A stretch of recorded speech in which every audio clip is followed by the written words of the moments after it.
না। কেমন দেখুন, একদিন করলেন তাকি নবী মুস্তাফা সাল্লাল্লাহু তাআলা আলাইহি ওয়াসাল্লাম আমার চলে যাচ্ছেন রাস্তা দিয়ে, মসজিদ থেকে নিয়ে নিচের গৃহে প্রবেশ করতে যাচ্ছেন, বাড়ির দিকে দেখছে রাস্তার ধারে একজন ব্যক্তি ক্ষুধার্ত অবস্থায় এই রাত্রিবেলায়, শীতের রাত্রিতে, শীতের সময় ফাঁকা ময়দানে মরুভূমিতে জৌ পেশাই করছে। নবী মুস্তাফা আমার সঙ্গে সঙ্গে দাঁড়িয়ে গেলেন, কি ব্যাপার রে, এত রাত্রিতে শীতের ঠান্ডা কোন করিতে, কুয়াশা ঝরতে আছে, আর এই সময় এই জায়গাতে বসে বসে জৌ পেশাই করছে, ফাঁকা জায়গায়, বাড়ির ভেতরেও নাই, কোনো চালের ভেতরেও নাই, কি ব্যাপার? নবী আমার কাছে গিয়ে বললেন, নবী আমার কাছাকাছি গেলেন, বলে, হে মানুষ, তুমি এখানে কি করছো? বলে, কেন দেখতে পাচ্ছেন না কি করছি? বলে, তুমি বাড়ির ভেতরে যাও, ছাওয়াতে কোনো জায়গায় যাও, এই শীতের রাত্রিতে ঠান্ডা পড়ছে, কুয়াশা পড়ছে, আর তুমি এই সময় বাইরে দাঁড়িয়ে তুমি জল পেশাই করছো, কেন ভেতরে জায়গা নেই?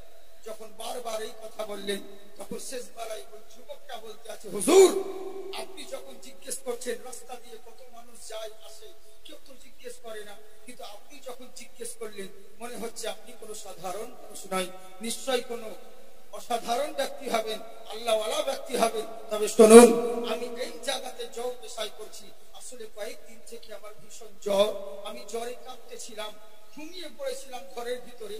আমার মালিক হলো উমাইয়া বিকল, সে করলো কি, আমাকে দেখা মাত্র বলো, বাড়িতে কাজ করে তুই এখানে ঘুমোচ্ছিস, কি করবো? আমি বললাম, আমার মালিক, আমাকে খুব জ্বর হয়েছে, শরীরটা কাঁপতেছে। সঙ্গে সঙ্গে আমার কথা শোনা মাত্র আমার মালিক আমাকে কি বললো, শরীর কাঁপছে, তোর জ্বর হচ্ছে, তোর জ্বর ভালো হয়ে যাবে, কাজ কর। বলে, কি? তোকে কাজ দিচ্ছি।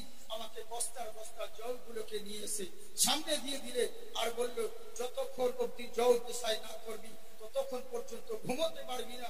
বলছে, যতগুলি বস্তা আমাকে দিয়েছে, আমার মনে হয় সকাল হয়ে গেলে পরেও এতগুলো জল পেশাও করতে পারবো না। এরই জন্য আমি নিজের ইচ্ছাই বাইরে এই শিশিরে ভিজে কাজ করি না, আমার উপায় নেই, মজবুরিতে পড়ে আছি, এরই জন্য আমাকে শিশিরে ভিজে কাজ করতে হচ্ছে।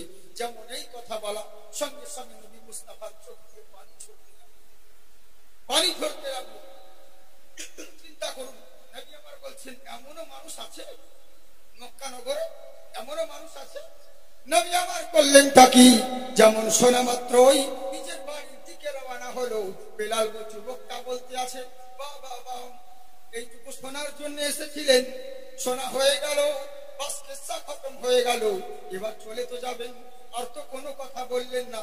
তবে একটা অনুরোধ করি, আপনি যাচ্ছেন যান, কিন্তু অনুরোধ করলাম এই কথা আমার মালিককে কোনোদিন বলবেন না।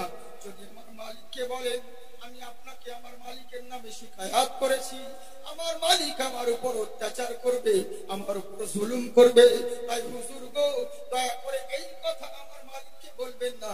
নবী আমার বললেন, চিন্তা করো না, আমার তোমার কথা আমার ভেতরেই রাখবো, তোমাকে আর বলবো না। চলে গেলেন বাড়ির মধ্যে। বাড়ির মধ্যে পৌঁছানোর পরে মা খাদিজাতুল কুবরা জিজ্ঞাসা করে, হুজুর গো, এত দেরি করলেন কেন?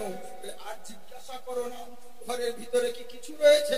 বলে, হুজুর, আপনি ঘুমাবার সময় এক গ্লাস দুধ যে পান করেন, সেই দুধটা রয়েছে, দুধটা গরম করো। গরম করলেন, কটোরার মধ্যে গেল, কটোরার মধ্যে নিয়ে নবী আমার চলে গেলেন বাড়ির বাইরে, সেই জায়গায় ওই যুবকটা বাড়ির মধ্যে শিশিরের মধ্যে জল পেশাব করতেছিল। ওই যুবকটার কাছে এসে বললে, যুবক, তোমার নামটা কি? বলে, আমার নাম হলো বেলাল, আমার নাম হলো বেলাল। তখন ইসলাম কবুল করেন। আমার কথা বুঝতে পারছেন আপনারা? তাইবার করলো কি, নবী মুস্তাফা আমার সাল্লাল্লাহু তাআলা আলাইহি ওয়াসাল্লাম, উনি করলেন কি, কোনো কথা বললেন না। ওই দুধের গ্লাস নিয়ে এসে যেমন যুবকটার কাছে এসে বলল, বেলাল, বলে কি? এই দুধটা তুমি পান করো। বললো কি, হুজুর আলাইহিস সালাম আমার দুধের কটোরাটা নিয়ে ওই বেলালকে বলছে, বেলাল, দুধটা পান করো। কি ব্যাপার রে, আশ্চর্য ব্যাপার, আমাকে দুধ পান করালো, করাতে এসেছে, আমি তো ভেবেছিলাম চলে গেল, আর আসবে না, দেখো আবার এসেছে। দুধটা পান করে নিলেন। পান করে নেওয়ার পরে হযরত বেলাল আমার বলতে আছেন, হুজুর, এবার আস্তে আস্তে আমার জ্বর কমতে আছে। গরম দুধ এমন একটা জিনিস, তবে অরিজিনাল হতে হবে, পানি মিশানো না। অরিজিনাল দুধ যদি পান করেন, দুধে অনেক ভিটামিন আছে এবং দুধে কাজও আছে। হ্যাঁ,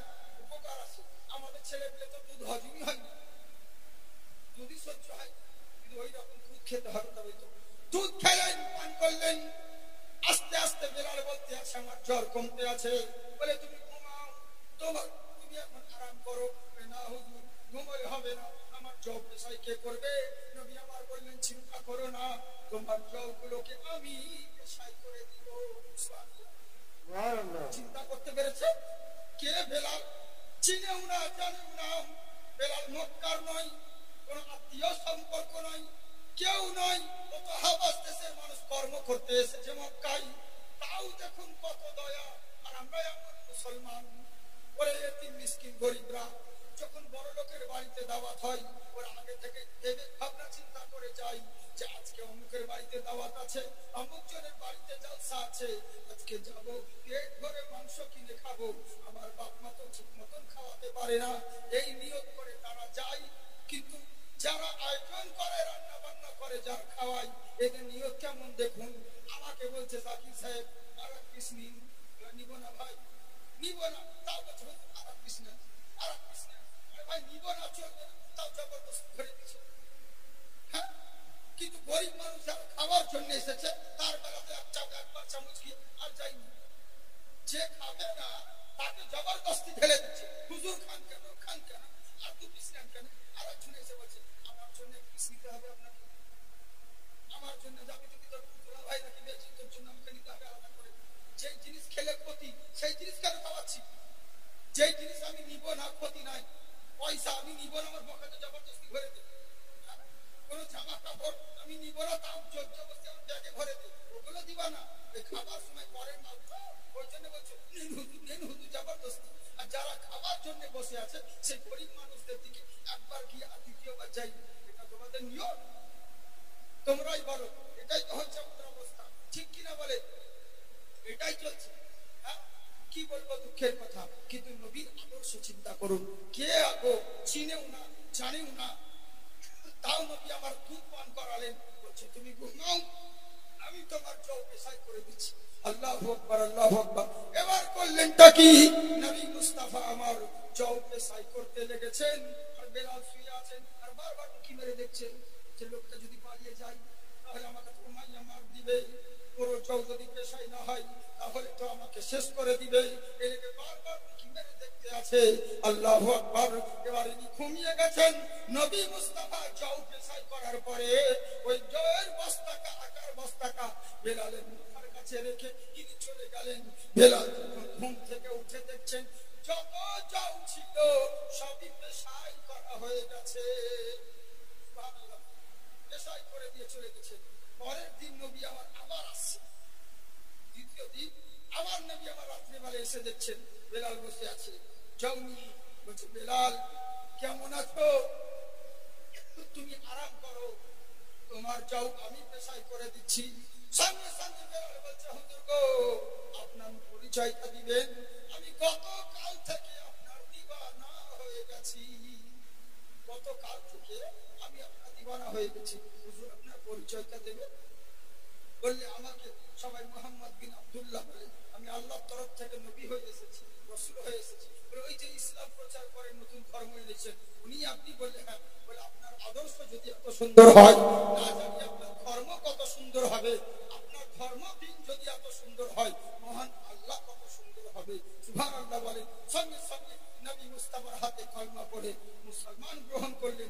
ওই বেলাল এমন দিওয়ানা হলো, এমন পাগল হলো যে জিন্দেগিতে যতদিন বেঁচে ছিলেন এত কষ্ট সহ্য করেছিলেন, কিন্তু বেলাল বলেছিলেন যে জিন্দেগিতে যতক্ষণ জাবান আমার আছে, যতক্ষণ বেঁচে থাকবো, মরে যাব, কিন্তু নবীর কলমা কোনোদিন ছাড়বো না।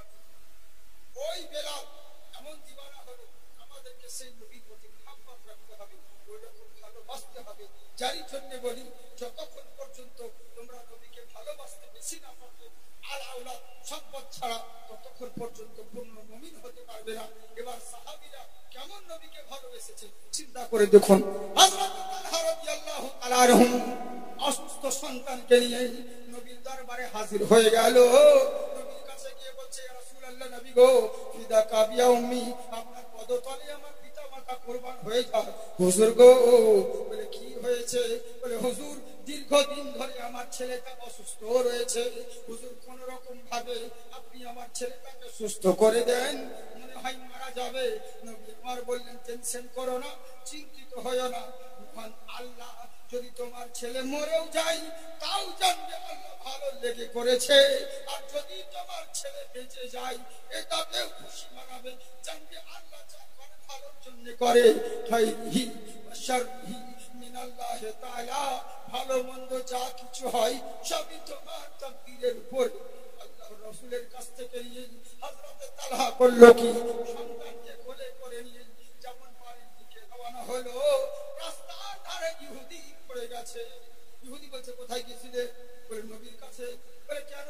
বলে সন্তান অসুস্থ ছিল বলে। বলে তাই নাকি? বললে হ্যাঁ। বলে বোকা তো অনেক দেখেছি, তোমার মতন তো বোকা দেখিনি, জাহেল দেখিনি। বলে কেন এই কথা বলছো? এ কথা কেন বলছো? বলে কেন বলবো না, অনেক বোকা দেখেছি, তোমার মতন দেখি নাই। বলে কেন? বলে তোমার ছেলে অসুস্থ হয়েছে, ডাক্তারের কাছে যাবে, কবিরাজের কাছে যাবে, হেকিমের কাছে যাবে, নইলে নবীর দরবারে গিয়েছিলে, কেন নবীর কাছে গিয়েছো? সাহাবী আমার বলছে, শোনো গো, আমার সন্তানের চাইতে আমি আমার নবীকে ভালোবাসি, যতক্ষণ আমার দেহে প্রাণ থাকবে মরে যাব নবীর